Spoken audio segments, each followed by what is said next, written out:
Mams! Ayan, muli po tayo nagbabalik para sa ating game na Icebreaker. This time kasama ko naman po si O Diva. Gusto ko maganda po papakilala.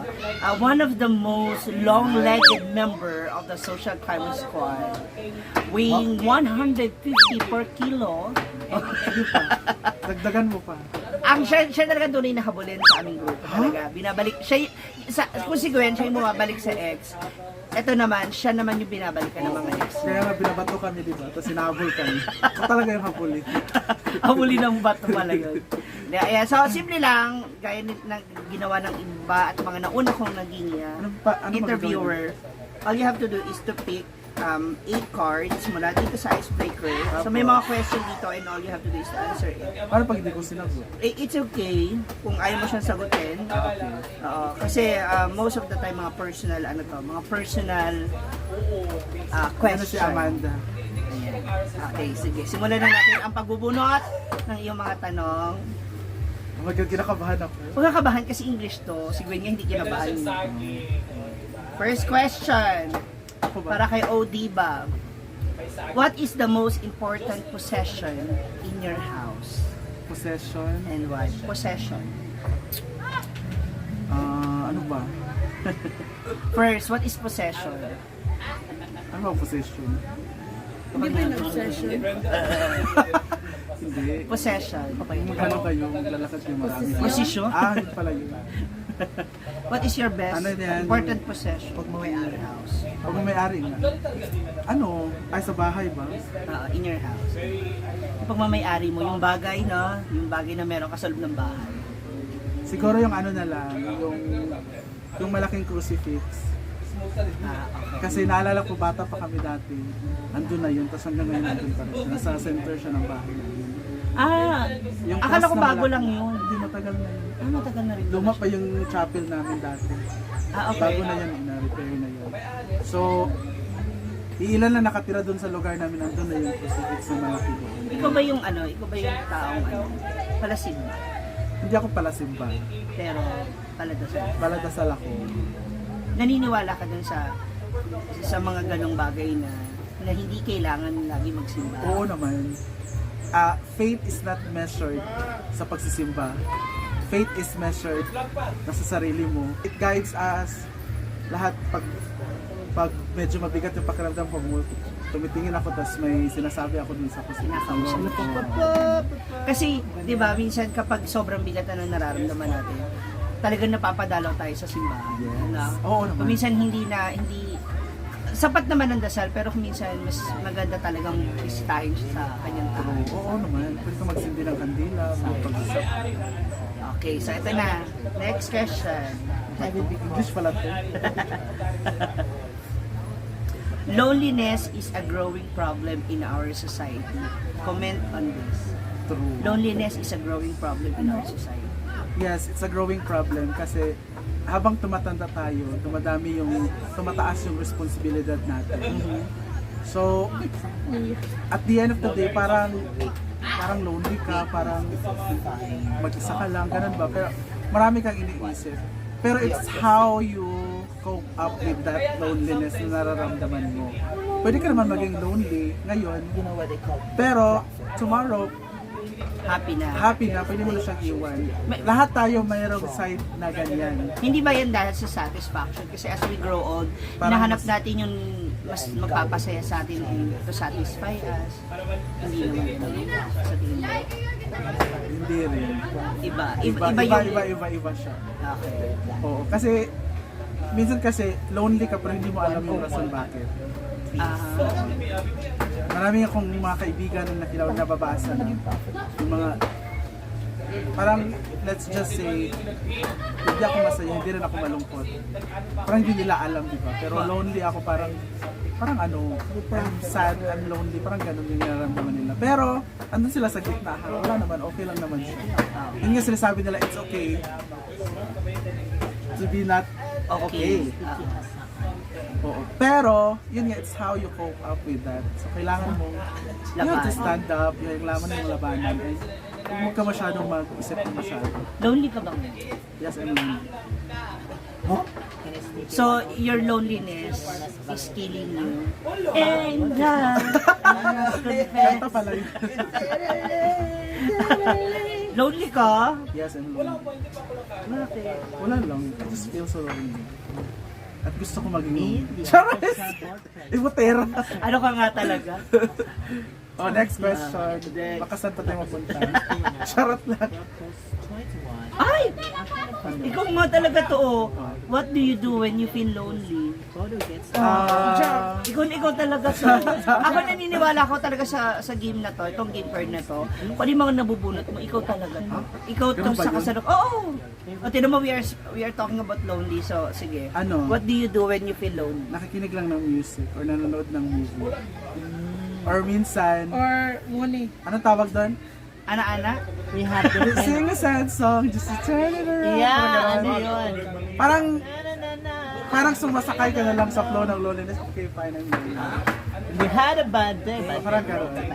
So, Ano lang, makinig ng music or pag ayaw ko ng music or wala lang, higa lang. different Isip-isip. ano? Ano yung possible Coping pwede mechanism. gawin? Relax na lang. Ito rin partida yan ha. Ano yan? Reshuffle yan. How do you extend courtesy? Ano may courtesy? Courtesy. Yung mga pera. Currency. pala. Currency yan.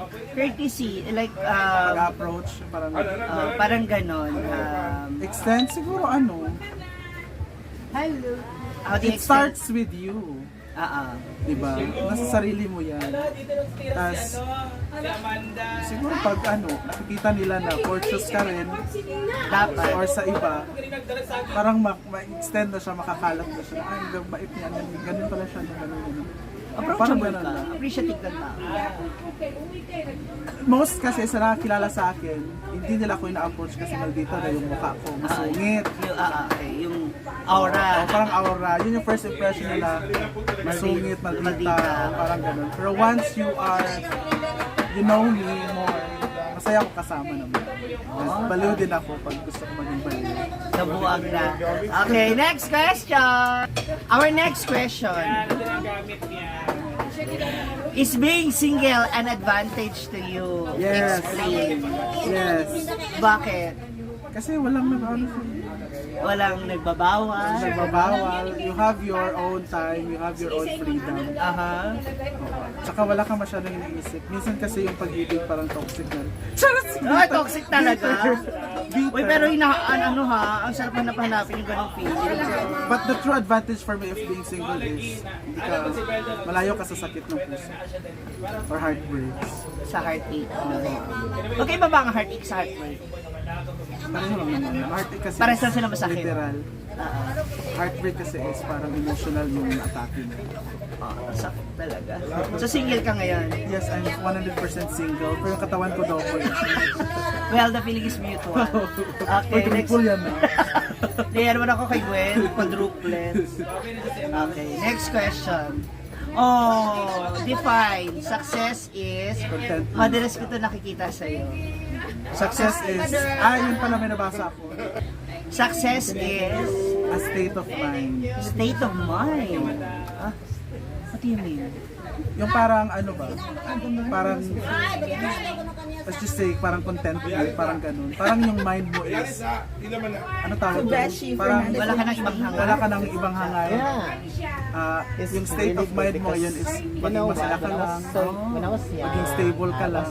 Parang ganun na, hindi ka na naghahanap pa ng iba pang gawin. So okay na siya. Oh, that's success. Contentment. Taray! Kayo doon sa Naiyak Malayo sa sa Zone 1, RS. Oh, Agalit ka siya sa balik. ikaw talaga. Hindi ikaw na naman to. Bakit? Very you. Kasi alam ko mahilig ka rin dito. What is the greatest book you ever read and why? You ever read and why? Mahilig ka rin magbasa. Yes. Yan. Ang dami kasi. Nakalimutan ko yung title ng isa. Ano ba yun? Nakalimutan ko Greatest yung title. book you ever read and why? Basta nakalimutan ko yung title. Anong story or ano? Maganda siya. It's about ang tawag doon, panlilinlang. Oh. Oo, parang about siya sa panlilinlang. Pero,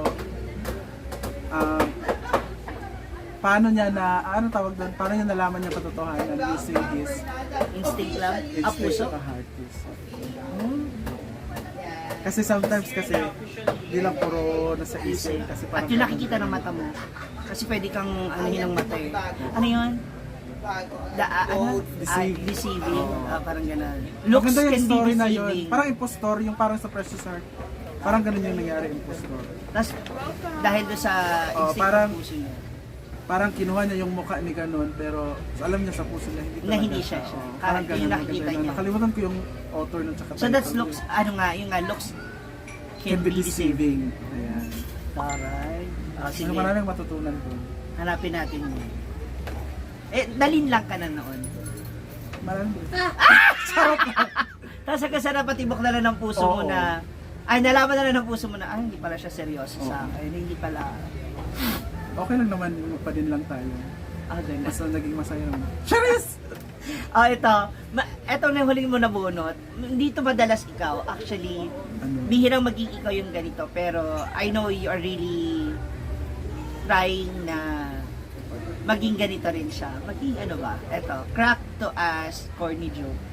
Diba? You're not a comedian naman, diba? Tapos parang sabi mo nga noon, masaya ako. Wag nakikita ko kayong ganyan, nagaganyan na kayo. Kaya noon kasi si Diva, hindi naman to pala, hindi to nako-okray. Hindi to parang tahimik lang siya. Hanggang sa natutuwa siya, nagugustuhan niya yung ganong sagutan, ganong asaran. Okay, so let's try it. Hindi ko alam kung Crack to matatawa as ka. corny joke. Bahala na kayo kung matatawa din kayo or hindi. Okay lang. So I'm just gonna try. May babaeng estudyante. Aha. Tapos umuwi siya. Umiyak siya. Umiyak. Nagsumbong siya sa mama niya. Na? Sinasabihan daw siya malaki yung bibig niya. Ay. Oh my, inaano nila ako malaki na yung bibig ko, ganun. Iyak siya ng sabi ng mama niya, huwag mo nang pansinin, kunin mo yung pala, kain na tayo. Uy, natawa ka! Natawa ka! Uli mo na yung pala. Natawa ka! So, malaki. Huwag mo nang pansinin niya, kunin mo yung pala, kakain na tayo. Uy, Mernes. Habi. Hindi kasi totoo ha. Di ba no? Simula nagkakilala tayo. Oh, hindi talaga. Lately lang yung Medyo mga tahimik kasi ako yung dati. sense of humor ni di ba talaga na-develop na lang through the years na magkakasama kami lahat. And in fairness, mas okay po talaga siya sa akin ngayon. Uy, sa inyo ko rin natutunan ha. That's why. Charot. Ayan, thank you so much. Thank you guys. Thank you, Diva. Ayan ha, may mga ilang question tayo na maaaring magpakilala rin sa personality ni Diva para mas makilala niyo siya ng gusto. Again, don't forget to follow, like, share, and subscribe, Diva, Thank para you. sa kanyang YouTube and Facebook page. And of course, Ma'am Shiji. Ayan, maraming salamat. Kakain na po kami. Yung pala ba nandiyan? Kasi yung piko nandito na. Thank Thank you. you guys. Bye. It's DJ.